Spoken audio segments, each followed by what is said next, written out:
আসসালামু আলাইকুম রহমতুল্লাহ।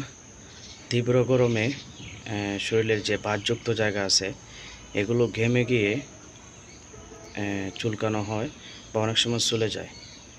তো ভাতযুক্ত জায়গা ঘেমে গিয়ে কিন্তু এখানে ছত্রাকের সংক্রমণ হয়, যে কারণে চুলকানো হয়। তো সেক্ষেত্রে আপনার আমার করণীয় কী?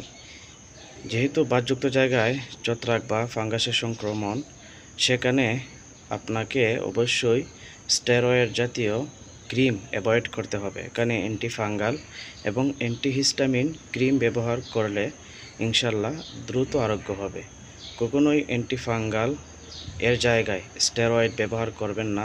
এতে প্রথমে যদিও কমে যায়, পরবর্তীতে দেখবেন ওই জায়গাটা ফুলে গেলে যেরকম হয় এরকম ফুরে যাওয়ার মতো জায়গাটা হবে এবং কালো হয়ে যাবে।